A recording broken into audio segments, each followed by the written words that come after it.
Hello guys, good morning. ഇന്ന് കുറച്ച് നേരം വൈകിട്ടുണ്ട്. എന്നാലും കുറച്ച് തേൻ, ഈ 50 ഗ്രാമിൻ്റെ തേനെ നമ്മുടെ നാട്ടിലുള്ളൊരു കടയിൽ കൊടുക്കാനുണ്ടായിരുന്നു. അപ്പോൾ അവിടെ തേൻ കൊടുക്കണം. അത് കഴിഞ്ഞിട്ട് ഞാൻ നേരെ ബസ്സിന് കയറി തൃശ്ശൂർ. അങ്ങനെ ഞാൻ കോണത്തൂർ ബസ് കയറി പെരിങ്ങാലക്കുട എത്തിയിട്ടുണ്ട്. പെരിങ്ങാലക്കുട ടണലിൻ്റെ ഭാഗത്തേക്ക്. അപ്പോൾ ഞാനവിടെ എത്തി. ഈ നേരെ എത്രയും പെട്ടെന്ന് തൃശ്ശൂർ എത്തണം. അപ്പോൾ ഞാൻ സുരേഷനെ വിളിച്ചു, കാര്യങ്ങളൊക്കെ പറഞ്ഞു. സുരേഷ് ഏട്ടൻ സാധനമൊക്കെ എടുത്ത് വെക്കാമെന്ന് പറഞ്ഞേക്കണത്. അപ്പോൾ ഞാനിപ്പോൾ തൃശ്ശൂർ എത്തിയിട്ടുണ്ട്. തൃശ്ശൂരെത്തി അവിടെ ഇറങ്ങിയപ്പോഴാണ് അവിടെ CDS-ലുള്ള ചേച്ചി വേറെ വഴി പോകുന്നത് ഞാൻ കണ്ടത്. അപ്പോൾ ആ ചേച്ചിയെ പരിചയപ്പെട്ടു. ചേച്ചി എനിക്ക് ആ വഴി കാണിച്ചു തന്നില്ല. ഒരു പെട്ടെന്ന് എത്താനുള്ള ഷോർട്ട് കട്ടാണ് ആ ടൗൺ ഹാളിലേക്ക്. അങ്ങനെ ഞാനിപ്പോൾ സാഹിത്യ അക്കാദമിയുടെ ഫ്രണ്ടിലൂടെ എത്തിയിട്ടുണ്ട്. അവിടെ അതിന് മുമ്പിലുള്ളൊരു വഴിയാണത്, ക്ഷേത്രത്തിൻ്റെ അവിടെ നിന്ന് വരുന്ന. അങ്ങനെ ഞാൻ ടൗൺ ഹാളിൻ്റെ അവിടെ എത്തി. ഇനി നേരെ സ്റ്റാളിലേക്ക് കയറണം. അങ്ങനെ ഞാൻ സ്റ്റാളിലെത്തിയിട്ടു. ഇവിടെ ഇപ്പോൾ ആൾക്കാരൊക്കെ വന്ന് സാധനങ്ങളൊക്കെ സെറ്റ് ചെയ്ത് ഇപ്പോൾ തിരക്ക് തുടങ്ങിയിട്ടുണ്ട്, കച്ചവടം തുടങ്ങിയിട്ടുണ്ട് ആൾക്കാർ. അപ്പോൾ വേഗം എത്രയും പെട്ടെന്ന് നമ്മുടെ സ്റ്റാളിൻ്റെ അവിടേക്ക് എത്തണം. അപ്പോൾ ഞാനിപ്പോൾ അവിടെ എത്തിയിട്ടോ. സുരേഷ് ഞാൻ എത്തിയപ്പോഴത്തേക്കും സാധനങ്ങളൊക്കെ എടുത്ത് സെറ്റ് ചെയ്തിട്ടുണ്ട്. അങ്ങനെ ഞാൻ വീട്ടിൽ നിന്ന് പോയി ചെറുതായിട്ട് ചായ കുടിച്ചിട്ടുണ്ടായിരുന്നു. അപ്പോൾ ഇവിടത്തേക്ക് ഭയങ്കര വിഷമം. അപ്പോൾ ഞാൻ നേരത്തെ ഇന്നലെ പോയ ചായക്കടയിൽ നിന്ന് ഒരു ചിക്കൻ റോളും ഒരു കട്ടൻ ചായയും കഴിച്ചിട്ടോ. നല്ല ടേസ്റ്റ് ഉണ്ടായിരുന്നു കേട്ടോ. ഈ സാധനത്തിൽ നല്ല ടേസ്റ്റുള്ള ചിക്കൻ റോളായിരുന്നു കിട്ടിയത്. നല്ല ചിക്കൻ ഫില്ലിങ്സും ഒക്കെ ഉണ്ടായിരുന്നു. അങ്ങനെ കുറച്ച് നേരം അവിടെ ഇരുന്നിട്ട് ഞാൻ ഉച്ചയ്ക്ക് ഊണ് കഴിക്കാൻ പോയി. അതും അങ്ങനെ ഞാൻ കുമാർ ഹോട്ടലെത്തിയിട്ടോ. അവിടെ നിന്ന് കഴിഞ്ഞ പ്രാവശ്യമൊക്കെ ഞാൻ ഈ ചിക്കൻ ബിരിയാണി കഴിച്ചത്, അത് 60 രൂപയുടെ. ഇപ്രാവശ്യം ഞാൻ ഇറച്ചിച്ചോറ് പരീക്ഷിക്കാമെന്ന് വിചാരിച്ചു. ഇറച്ചിച്ചോറിന് ഒരു റേറ്റ് വരുന്നത് ഹാഫ് 60, അതേപോലെ തന്നെ ഫുള്ളി 120. അങ്ങനെ ഞാൻ അവിടെ നിന്ന് ഫുള്ളായി കഴിച്ചു. അങ്ങനെ പായസം കുടിച്ചിട്ട് നേരെ അവിടെ നിന്ന് ഇറങ്ങി നേരെ സ്റ്റാളിൽ പോയി കച്ചവടം കാര്യങ്ങളൊക്കെ നോക്കണം. ഫസ്റ്റ് വന്ന് ഞാൻ കുറച്ച് നേരം അവിടെ ഇരുന്നു. അപ്പോൾ അത്യാവശ്യം കച്ചവടമൊക്കെ ഉണ്ടായിട്ട് ഒരു 10-12 കിലോൻ്റെയും 2.5 കിലോൻ്റെ ഒക്കെ പോയി. അങ്ങനെ ഞാൻ സ്റ്റാളിലെത്തി. സുരേഷനാണെന്നൊരു ഭക്ഷണം കഴിക്കാൻ പോയി. അങ്ങനെ സുരേഷേട്ടൻ വരുന്നവരെയും ഞാൻ മില്ലറ്റ്സും തേനും നോക്കി. ഓരോരുത്തരായിട്ട് തേനും മില്ലറ്റ്സും നോക്കി പോകാണ്ടോ. തേനിപ്പോൾ ഒരു 1/4 കിലോൻ്റെയും 1 കിലോൻ്റെയും പോയിട്ടുണ്ട്. മില്ലറ്റ്സും 2-3 പോയി. നൂഡിൽസൊക്കെ നല്ല രീതിയിൽ വിറ്റ് പോകുന്നുണ്ട് കേട്ടോ. ഇപ്പോൾ ഉച്ച സമയം കഴിഞ്ഞപ്പോൾ, അതായത് 2 മണി to 3 മണി വരെ ആൾക്കാർ കുറഞ്ഞിട്ടു. അങ്ങനെ കുറച്ച് കഴിഞ്ഞപ്പോഴാണ് ഈ പരിപാടി 4 ദിവസം കഴിഞ്ഞിട്ടും ഈ നമ്മുടെ മന്ത്രിക്ക് വരാൻ പറ്റിയിരുന്നില്ല. അപ്പോൾ അത് കാരണം മന്ത്രി ഈ ഒരു ദിവസമാണ് ഉദ്ഘാടനത്തിന് വേണ്ടി വന്നത്. അപ്പോൾ അദ്ദേഹത്തിൻ്റെ മറ്റു വിശിഷ്ടാതിഥികളൊക്കെ സംസാരിക്കുകയും അത് സ്വാഗതം ചെയ്യുകയാണ്. ഇവിടെ വേദിയിൽ കുടുംബശ്രീയുടെ ജില്ലാ മിഷന്റെ അസിസ്റ്റന്റ് ജില്ലാ മിഷൻ കോർഡിനേറ്റർമാരായിട്ടുള്ള K. രാധാകൃഷ്ണൻ, അതുപോലെ K. പ്രസാദ് ബഹുമാന്യരുണ്ട്. ഇവിടെ ഈ ചടങ്ങിൽ പങ്കെടുക്കാൻ വേണ്ടി എത്തിച്ചേർന്നിട്ടുള്ള മുഴുവൻ പേരെയും ഒറ്റ വാക്കിൽ സ്വാഗതം ചെയ്തുകൊണ്ട് ഈ ചടങ്ങിന്റെ അധ്യക്ഷത പദം അലങ്കരിക്കുന്നതിന് വേണ്ടി ബഹുമാന്യനായിട്ടുള്ള ജില്ലാ panchayat president Shri VS Prince അവர்களോട് അഭ്യർത്ഥിച്ചുകൊണ്ട് ഞാൻ എൻ്റെ വാക്കുകൾ ചുരുക്കുന്നു. K. രാധാകൃഷ്ണൻ, ഈ സദസ്സിലിരിക്കുന്ന വേലൂർ ഗ്രാമപഞ്ചായത്ത് പ്രസിഡന്റ് ഷോബി അടക്കമുള്ള പ്രിയപ്പെട്ടവർ, മറ്റു സഹോദരന്മാരെ, മിനിസ്റ്റർക്ക് ഇനിയും ഒരുപാട് പരിപാടികളുണ്ട്. എനിക്കും അതേ പരിപാടികൾ. അങ്ങനെ അവിടുത്തെ പരിപാടി നടക്കുന്നതിനിടെ ഞാൻ അവിടെ നിന്ന് വന്നു. അങ്ങനെ സ്റ്റാളിൽ വന്നിട്ടു. സ്റ്റാളിൽ വന്ന് കച്ചവട കാര്യങ്ങളൊക്കെ നോക്കി, സ്റ്റോക്ക് എണ്ണി നോക്കി, എത്ര എണ്ണം പോയി. അതേപോലെ മില്ലറ്റ്സൊക്കെ നോക്കി. ഈ മില്ലറ്റ്സിൻ്റെ ധാന്യങ്ങളൊക്കെ നല്ല രീതിയിൽ പോകുന്നുണ്ട്. അതേപോലെ തന്നെ 1/4 കിലോ കുറച്ചും കൂടി നന്നായിട്ട് പോകുന്നുണ്ട് കേട്ടോ. പക്ഷേ ഇപ്പോഴും ആൾക്കാർ കുറവാണ്. പിന്നെ അവിടെയുള്ള ചിപ്സിൻ്റെ ചേട്ടൻ നമുക്ക് കുറച്ച് ചിപ്സും തന്നു വൈകുന്നേരം ആയപ്പോൾ ടേസ്റ്റ് ചെയ്യാനായിട്ട്. അങ്ങനെ അദ്ദേഹമായിട്ട് കമ്പനിയായി. അങ്ങനെ സ്റ്റാളിലുള്ള മിക്ക ആൾക്കാരും നമ്മൾ കമ്പനി ആയിട്ടോ, നല്ലൊരു കണക്ഷനായി. അങ്ങനെ ഒരു വൈകുന്നേരം ആയിട്ട് ഒരു 5 മണി 6 മണി ടൈം ആയപ്പോൾ അത്യാവശ്യം ആൾക്കാർ വന്നു തുടങ്ങി. അതായത് അവരുടെ പണികളൊക്കെ കഴിഞ്ഞ് ഈ സ്റ്റാളിലേക്ക് വരാൻ തുടങ്ങി. അങ്ങനെ ഞാൻ എൻ്റെ പരിപാടി തുടങ്ങിയിട്ടാണ്. അതായത് തേൻ പലർക്കും ടേസ്റ്റ് ചെയ്യാൻ കൊടുത്തു. ഇപ്പോൾ ഞാൻ കാണിക്കാൻ പോകുന്നത് ഓരോരുത്തർക്കും ഞാനിപ്പോൾ തേൻ കൊടുക്കുകയാണ്. തേൻ കൊടുത്ത് അങ്ങനെ ഓരോരുത്തർക്കും ടേസ്റ്റ് ചെയ്യിപ്പിക്കുന്നു. ചിലർക്ക് തേൻ ഇഷ്ടമാവും, ചിലർക്ക് വേണ്ടെന്ന് പറയും. ചിലരുടെ വീട്ടിൽ തേനുള്ളത് കൊണ്ട് അവർ വേണ്ടെന്നൊക്കെ പറയും. ഞാൻ എന്ത് ചെയ്തു, തേൻ ഇങ്ങനെ ഓരോരുത്തർക്ക് ഇൻട്രൊഡ്യൂസ് ചെയ്ത് കൊടുക്കും. അതേപോലെ തന്നെ മില്ലറ്റ്സ് കാര്യങ്ങളൊക്കെ ഇങ്ങനെ ഇൻട്രൊഡ്യൂസ് ചെയ്ത് കൊടുക്കും.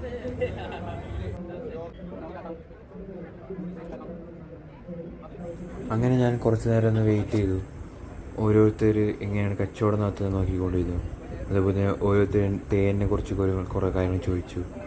അവർക്കൊക്കെ തേനിനെക്കുറിച്ച് പറഞ്ഞു കൊടുക്കലും ഓരോ കസ്റ്റമേഴ്സിനെ കിട്ടുമ്പോഴും ഞാൻ എന്ത് ചെയ്യും, അവർക്ക് തേൻ ടേസ്റ്റ് ചെയ്യാൻ കൊടുക്കലും അവർക്ക് നമ്മുടെ തേനറിവ് എന്ന ബ്രാൻഡിനെ പരിചയപ്പെടുത്തി കൊടുക്കലും അങ്ങനെ ഒരുപാട് പേർക്ക് ഞാനിത് ചെയ്തുകൊണ്ടിരുന്നു. അതായത് എൻ്റെ ഒരു ടൈം എന്ന് വെച്ചാൽ തേൻ വേണമെന്ന് ചോദിക്കും, അവർക്ക് ടേസ്റ്റ് കൊടുക്കും, ടേസ്റ്റ് ചെയ്യാൻ കൊടുക്കും. ടേസ്റ്റ് ഇഷ്ടപ്പെട്ട് കഴിഞ്ഞാൽ അതേപോലെ തന്നെ അവർക്ക് തേൻ നല്ലതാണെന്ന് തോന്നി കഴിഞ്ഞാൽ ഞാൻ അവർക്ക് വിലയും കാര്യങ്ങളൊക്കെ പറഞ്ഞു കൊടുക്കും. അങ്ങനെ ശുദ്ധമായ തേൻ ഓരോരുത്തർക്ക് ടേസ്റ്റ് ചെയ്യാൻ കൊടുത്ത് അവർക്ക് ഞാൻ വിൽക്കാവും. അങ്ങനെ ഞാൻ സെയിൽസ് കണ്ടിന്യൂ ചെയ്യും. ഓരോരുത്തരായിട്ട് ആദ്യം ഞാനൊക്കെ ഒരു ഇൻട്രോവേർട്ടായിരുന്നു. അതായത് ആൾക്കാരോട് സംസാരിക്കാൻ പേടിയൊക്കെ ആയിരുന്നു എനിക്ക് ചെറുപ്പത്തിൽ. പക്ഷേ ഇതിലേക്ക് ഇറങ്ങിയപ്പോൾ ആൾക്കാരായിട്ട് സംസാരിച്ച് നമ്മുടെ ആ ഒരു ഈ ഇൻട്രോവേർട്ടിസമില്ലേ അതൊക്കെ മാറ്റി വെച്ച് സംസാരിക്കണം, ഫീൽഡിലേക്ക് ഇറങ്ങണം. അങ്ങനെ ഓരോരുത്തർക്കും എന്നാൽ മാത്രമേ സെയിൽസ് ഉണ്ടാവുള്ളൂ. അങ്ങനെ ഓരോരുത്തരുമായിട്ട് സംസാരിച്ച് അവർക്ക് തേൻ ടേസ്റ്റ് ചെയ്യാൻ കൊടുക്കലും അങ്ങനെ മാക്സിമം ഞാൻ ആൾക്കാർക്ക് തേൻ്റെ കാര്യങ്ങൾ പറഞ്ഞു കൊടുക്കലും മാക്സിമം 1/4 കിലോ അതുപോലെ 1/2 കിലോ 1 കിലോ ഒക്കെ ആൾക്കാർക്ക് ഇങ്ങനെ ടേസ്റ്റ് ഇൻട്രൊഡ്യൂസ് ചെയ്യുകയും ഈ വഴി പോകുന്ന എല്ലാ ആൾക്കാരും, അതായത് ചില ആൾക്കാർ വെറുതെ നോക്കി പോകുന്നവരായിരിക്കും, ചിലർ എന്തെങ്കിലും വാങ്ങാൻ വരുന്നവരായിരിക്കും, ചിലർക്ക് തേൻ ആവശ്യം ഉണ്ടാവില്ല. ഏതുതരം കസ്റ്റമേഴ്സ് ആണെങ്കിലും അവർക്കൊക്കെ ഞാൻ തേൻ കൊടുക്കും, തേൻ ടേസ്റ്റ് ചെയ്യാൻ കൊടുക്കും. അവർക്ക് ഇൻട്രസ്റ്റ് ഉണ്ടായാൽ നമ്മൾ ആ സെയിൽസ് ക്ലോസ് ചെയ്യും. അങ്ങനെയാണ് ഞാൻ പോയിക്കൊണ്ടിരുന്നത്. മാക്സിമം ഞാൻ അവിടെ ആൾക്കാരുടെ അറ്റൻഷൻ ഗ്രാബ് ചെയ്യാൻ വേണ്ടിയിട്ട് ഞാൻ എന്ത് പറയുന്നത്, വെള്ളാങ്കല്ലും ഇരിങ്ങാലക്കുളമൊക്കെ ഷിബോവിൻ്റെ കീഴിൽ ഞങ്ങൾക്ക് സ്വന്തമായിട്ട് ഫാമും കാര്യങ്ങളൊക്കെ ഉണ്ട്. അവിടെ നിന്ന് ശുദ്ധമായ മന്തിനാണ് 1/4 കിലോ 100, 1/2 കിലോ 200, 1 കിലോ 400 അങ്ങനത്തെ ഒരു സ്ക്രിപ്റ്റിൽ ഞാനിങ്ങനെ ഒച്ചയിൽ അവിടെ പോകുന്ന എല്ലാവരോടും ഞാൻ പറയും. മാക്സിമം അവരെ മുമ്പിൽ ചെന്ന് ഞാൻ തേൻ കൊടുക്കും. കാരണം തേൻ എല്ലായിടത്തും ഉണ്ട്. പക്ഷേ മാക്സിമം എത്രത്തോളം എഫേർട്ട് ഉണ്ടോ അത്രത്തോളം തേൻ വിറ്റ് പോകും. അങ്ങനെ ഓരോരുത്തർക്ക് ഞാൻ കൊടുക്കും. ചിലർ വേണ്ടാന്നൊക്കെ പറയുന്നുണ്ടോ, എന്നാലും ഞാൻ ഇത് വിട്ടുകൊടുക്കാൻ തയ്യാറല്ല. അങ്ങനെ ഈ ചേച്ചി വന്നു, ഈ ചേച്ചിക്ക് ഞാൻ തേൻ കൊടുത്തു. ഈ ചേച്ചി ആദ്യം വന്നിട്ട് നമ്മുടെ തേനറിവിൻ്റെ പോസ്റ്റും കാര്യങ്ങളൊക്കെ നോക്കി ഇത് എവിടുത്തെ തേനാണെന്ന് നോക്കി. അങ്ങനെ ഞാൻ ഇൻട്രൊഡ്യൂസ് ചെയ്യാൻ തുടങ്ങി ഞങ്ങൾക്ക് ഫാമുള്ള കാര്യവും ഞങ്ങൾ ഇത്ര വർഷമായിട്ട് ഈ തേനിൻ്റെ രംഗത്തുള്ളതും അതുപോലെ എൻ്റെ വാപ്പ തേനീച്ച കർഷകനാണെന്നും അതുപോലെ തേൻ്റെ ഓരോ ടൈപ്പുകളും ചെറുതേനെക്കുറിച്ചും വൻതേനെക്കുറിച്ചും കാര്യങ്ങളൊക്കെ ഞാൻ പറഞ്ഞു കൊടുത്തു. ആ ചേച്ചിക്ക് തേൻ വേണ്ടാന്ന് കാര്യങ്ങളൊക്കെ പറഞ്ഞു കേട്ടോ. പക്ഷേ ഞാൻ വിട്ടുകൊടുക്കാൻ തയ്യാറായില്ല. മാക്സിമം തേനെക്കുറിച്ച് പറഞ്ഞു, അവർക്ക് തേൻ്റെ ഉപയോഗങ്ങളും കാര്യങ്ങളൊക്കെ പറഞ്ഞു കൊടുത്തു. അങ്ങനെ ഞാൻ 1/4 കിലോ ചേച്ചിക്ക് കൊടുത്തു. ചേച്ചി ഇത് തന്നെ എടുത്തോന്ന് പറഞ്ഞിട്ട് ഞാൻ 1/2 കിലോനും ചേച്ചിക്ക് ഇൻട്രസ്റ്റായി തുടങ്ങി. എന്താണ് എടുക്കേണ്ടത്, 1/2 കിലോ എടുക്കാമെന്ന് വിചാരിച്ചു. അങ്ങനെ ചേച്ചി 1/2 കിലോ എടുത്തു കേട്ടോ. അങ്ങനെ 1/2 കിലോ എടുത്തു. അങ്ങനെ അതാണ് നമ്മൾ മാക്സിമം അവർക്ക് ഇൻഫോർമേഷനും കാര്യങ്ങളൊക്കെ പറഞ്ഞു കൊടുത്ത് ആ ഒരു സെയിൽസ് ഞാൻ ക്ലോസ് ചെയ്തു കേട്ടോ. അങ്ങനെ കുറേ നേരമായി തേനൊക്കെ അത്യാവശ്യം വിറ്റുപോയി തുടങ്ങി. അങ്ങനെ ഞാൻ വൈകുന്നേരം ചായ കുടിക്കാൻ പോയിട്ടോ. ചായ കുടിക്കാനായിട്ട് പോയി. അത്യാവശ്യം നല്ല തിരക്കുണ്ട് വൈകുന്നേരമായപ്പോൾ. ആൾക്കാർ അതായത് ഇവിടെ നിന്ന് അതായത് സാധനങ്ങൾ വന്നിട്ട് ആൾക്കാർ വന്ന് സാധനങ്ങൾ നോക്കും, എന്നിട്ട് ഇവിടെ വന്ന് ചായ കുടിക്കും. ഞാനൊരു നല്ല ചൂട് പഴംപൊരി, അതായത് എണ്ണയിട്ട് വറുത്തിട്ട് അപ്പം തന്നെ ഇട്ട സാധനം ഞാൻ കഴിച്ചു. ഭയങ്കര ചൂടായിരുന്നു, സത്യം പറയാല്ല. നാവ് അങ്ങനെ തന്നെ പൊളിപ്പോയി.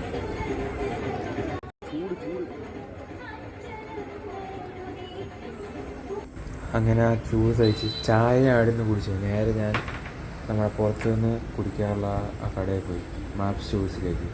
അവിടെ ആകുമ്പോൾ നല്ല കോഫിയും കിട്ടും. അങ്ങനെ ഞാൻ അവിടെ ചെന്ന് കോഫി ഓർഡർ ചെയ്തു. പകരം ഒരു ബ്രെഡ് പോക്കറ്റ് എന്നൊരു സാധനം ഉണ്ടായിരുന്നു. അത് ഒരെണ്ണം ഒരു കൊതി വന്നപ്പോൾ വാങ്ങി കഴിച്ചു. ഒരു കോഫിയും കുടിച്ചു. ഇവിടെ നല്ല തിരക്കാട്ടോ, അവിടെ നല്ല തിരക്കാണ്, ഈ കടയിൽ നല്ല തിരക്കാണ്. അങ്ങനെ ഞാൻ റോഡ് സൈഡിലുള്ള കാഴ്ചകളും കണ്ടു ഇങ്ങനെ കോഫി ഇങ്ങനെ പതിയെ ഇങ്ങനെ കുടിച്ചുകൊണ്ടിരിക്കുക കേട്ടോ. എനിക്ക് കോഫിയാണ് കുറച്ചും കൂടി ഇഷ്ടം ചായക്കാട്ട്. അങ്ങനെ സ്റ്റാളിലേക്ക് ഞാൻ തിരിച്ചു. സ്റ്റാളിൽ ചെന്നിട്ട് വേണമെങ്കിൽ അവിടുത്തെ കാര്യങ്ങളൊക്കെ തുടങ്ങും. ഇവരുണ്ടോ അശ്വതി ചിപ്സ്, തൃശ്ശൂരിൽ ഫേമസ് ആവില്ലേ ചിപ്സും കാര്യങ്ങളൊക്കെ. അതേപോലെ ഇവിടെ പച്ചക്കറി ചന്തയുണ്ട്, എല്ലാ സംഭവങ്ങളും ഉണ്ട് ഇവിടെ. അതായത് കർഷകരിൽ നിന്ന് കൃഷി ചെയ്തെടുത്ത ഈ ജൈവ പച്ചക്കറികളാണൊക്കെ. അങ്ങനെ ഞാൻ ടോയ്ലറ്റിൽ പോയി വന്നപ്പോഴാണ് വീണ്ടും ഇയാളെ കാണുന്നത്. മിയാന്ന് ഡാൻസ് കളിച്ച അദ്ദേഹം തന്നെ ആര് പാടുന്ന പോലെ ഡാൻസ് കളിച്ചുകൊണ്ടിരിക്കുകയാണ്. ഇയാൾ എന്നിട്ട് എപ്പോഴും അടിച്ച് കയറി നടക്കുന്നൊരു മനുഷ്യനാണ്. പക്ഷേ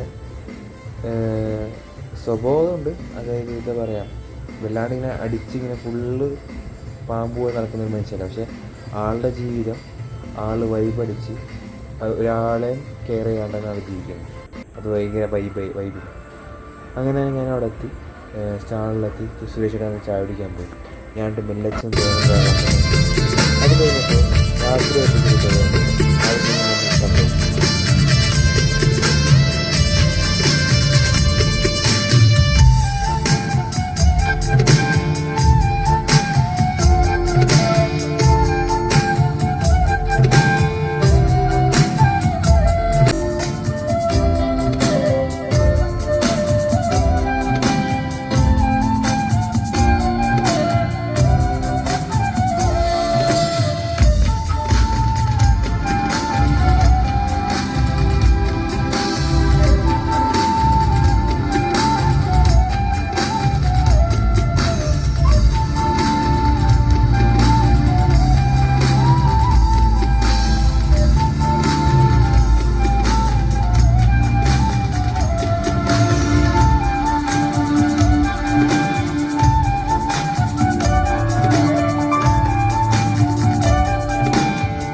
പരിപാടിയൊക്കെ കഴിഞ്ഞ് ആ പരിപാടിയൊക്കെ കണ്ട് ഞാൻ നേരെ സ്റ്റാളിലേക്ക് വന്നു. തേനൊക്കെ പാക്ക് ചെയ്തിട്ടോ. കാരണം എനിക്ക് വേഗം വീട്ടിൽ പോകണം. കാരണം തൃശ്ശൂരിൽ നിന്ന് കൊടുങ്ങല്ലൂർക്കുള്ള ബസ് 8:30 കഴിഞ്ഞാൽ ഉണ്ടാവില്ല. അത് കാരണം നേരത്തെ ഞാൻ സെറ്റ് ചെയ്ത് സുരേഷ് ഏട്ടനാണെങ്കിൽ ഞാൻ സെറ്റ് ചെയ്ത് വെച്ചുകൊണ്ട് നീ പൊക്കോളെന്ന് പറഞ്ഞു. അണ്ട് സുരേഷ് ഏട്ടനെ ഏൽപ്പിച്ച് ഞാനങ്ങനെ അവിടെ നിന്ന് ഇറങ്ങി.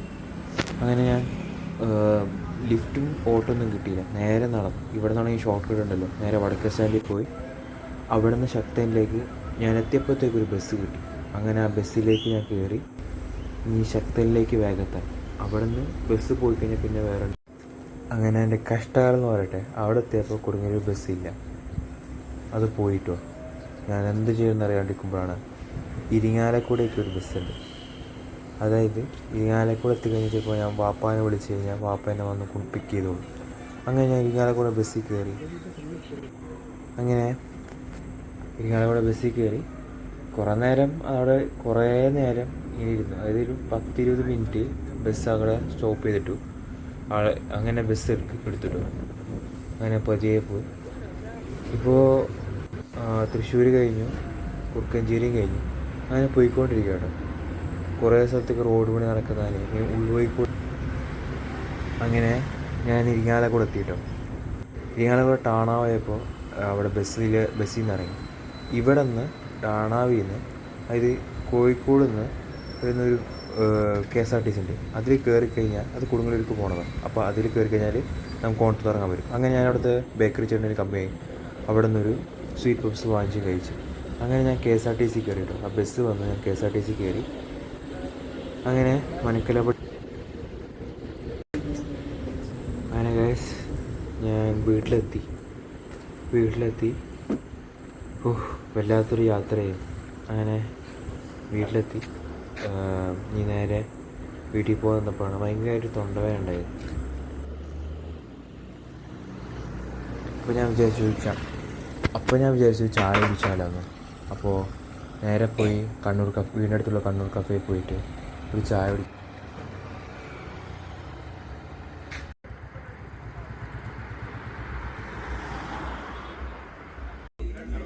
അങ്ങനെ കണ്ണൂർ കഫേ എത്തി ചായ ഓർഡർ ചെയ്തു. അപ്പോൾ ചായ കുടിച്ച് കഴിഞ്ഞപ്പോൾ എൻ്റെ ഫ്രണ്ടിനെ പരിചയപ്പെട്ടു. അവനാണെങ്കിൽ അവിടെ അൽഫാമും ഇതൊക്കെ കയറ്റിക്കൊണ്ടിരിക്കുക. അങ്ങനെ ചായ കുടിച്ച് ഞാൻ നേരെ വീട്ടിൽ പോയി.